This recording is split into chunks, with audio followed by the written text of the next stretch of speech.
Hi, I'm Bart Hansen. I'm the owner and lead instructor for CrushLivePoker.com. The following hand comes from our call-in show that we record at 4:45 p.m. Pacific Time every Monday. If you want to call in your hand, check out the instructions in the video description. Yeah, I got a hand from a 1-1 game I played in, and sort of split opinions between me and my friends. So it's a 1-1. We're pretty deep, about 400 big blinds. 400 pounds deep? Yeah, Okay. yeah.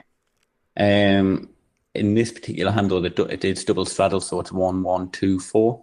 Oh, wow, double straddle. Okay. In Yeah, front, though, right? In front? yeah, Okay. yeah. Folded round to the cut-off, who's the main villain. I haven't played with him too much. Seems a pretty solid player. Yep. He raises the 18. Okay. So you're 400 pounds deep, right? Yeah. Okay. Raises up Yeah. to 18. Okay. On the button with 9 of hearts, 10 of hearts. Okay. I decided here just a flat. Typically, I would 3-bet this from sort of early versus early, but I didn't know if in the later positions it's just a flat or with the full blind configuration if I should be 3-betting this. Yeah, it's interesting because we've done a fair amount of work on, I've talked about it quite a bit. Also, too, sometimes on Top Section as well, on our premium podcast, because PKC plays like a 3-blind configuration, and they do that also too in the Bay Area as well. You're supposed to flat a lot of hands on the button with more dead money in there, so Yeah. there's actually more of a balance to actually flat some of these hands, and sometimes flat traps in an ante configuration here too. And you're correct in the approach of driving people out behind you if you were in earlier position. I bet this is a mix of a 3-bet and a call, but it's certainly more of a flat on the button than like an early, like you said, Upfront. early versus early. So you make the also too. You're dealing with an extreme scenario. Was this pot always straddled like this, or was this like a one-off?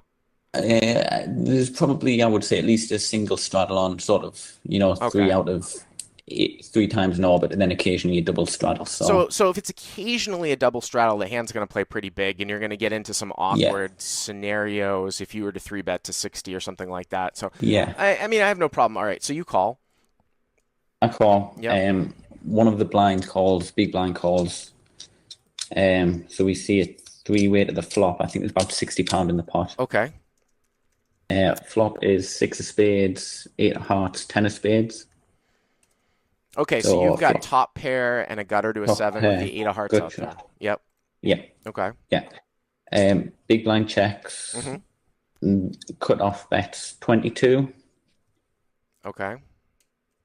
I decide to flat, and the big blind calls as well.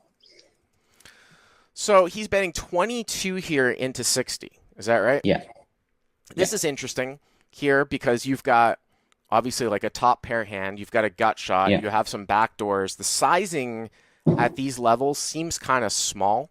I don't know what your experience is with this player pool. If people tend to, they're not like People like they're I definitely mean, not this using. doesn't represent like kings or aces a lot of times at like a 1-1 game. People are going to No. really want to protect quite a bit. You've got that Yeah, other guy in the hand here too. So, the times that I would raise in a spot like this would be for a protection and also two as a semi bluff. I would think we can throw the semi bluff out the window. You don't really need to do that. But if you had, for example, a hand like, 6-7 of hearts or some shit like that, you yeah, might want to raise to drive out the big blind. 9-10 as a call, I think, is fine too. When you're dealing with small sizing and multi-way pots, you don't get to raise as much with just a top pair as you do sometimes heads up. So I think it's fine. So call. Pot now is 106, right? 125. Oh, 66. Oh, 125. Okay. Yep. Yep. So turn is the queen of diamonds. Okay. Queen of diamonds. So now you pick up a double gutter, is that right? To a jack into Yeah. a 7? Okay. Big blind checks. Cut off bets sort of 35-40, so less than a third pot size bet. Yep. And I was going to go for a raise here. Yep. As it played, I decided to flat, which I think was a mistake. So let's talk. And what did the big blind fold or call? The big blind folded. All right, so this is interesting here because we're going to have to do some math with the stack sizes because the pot's getting big here. So 35 in a 125, which is certainly a weak bet. Yeah. And 160, when you call, it's going to be 200. So it looks like you've got like 300 left. You've got like over 300 when he bets 35. I think I got about 330, something like that left, and he's got about the same. I like a raise here a lot. Yeah. I do. I like a raise here a lot. This sizing is, he could have a 10 that he's continuing to bet. He could have a hand like jacks, I guess. He could have run into a queen. I think you're going to get a lot of those hands to fold. The other thing, too, is that you will occasionally drive out the big blind that might have a better hand than you in the form of like a better 10, because you'll see guys at the low stakes, like they'll call thinking pot odds. Like they think of it the opposite way, like they're supposed to defend tighter here, right? 35 on the turn call, you're probably supposed to be folding out your 10s as an overcall from the big blind, but a guy will look at this at the low stakes and they'll be like, oh, the pot odds, I'm going to call. So you drive that out. You clean up those hands. It's a pretty strong semi-bluff. And you've got stack depth. Like I might make this 125 to 150, shape it to look like you're going to put in a nice sort of river shove, and then you can decide. But I think you're going to get a lot of immediate folds right now. But okay, so you flat. So the pot's now 195, right? 195, yeah. Yep. And the river is the king of spades. The river is the king of spades. Okay. Yeah. Okay. Cut-off checks. So the cutoff checks now. Yep. Yeah. And I'm left with a decision to either check behind with third pair or make a bet here. Well, you have 325. You've got 325 left. 325. Decided to turn my hand into a bluff, and I went all in. Wow, you went all in. Okay. So, yeah. I mean, this is where we get into a theoretical concept, right? Which sometimes doesn't necessarily hold that much what weight at the low stakes, is that if you want to polarize, you want to give your opponent like less of a price here. So, and the issue that I have is that it's 10-6-8, right, with two spades, right? And now the river came in the front door spade, is that right? Yeah. So sometimes, sort of the issue here is that people will think, well, why is he betting so much if he made a flush? But I definitely think that you should turn your hand into a bluff here for sure. When you had first emailed this in, I thought it was an offsuit king. And if it was an offsuit king, I don't like a shove, because I think a lot of people will call with like missed spades, but you could sort of make a more modest bet still turning your hand into a bluff.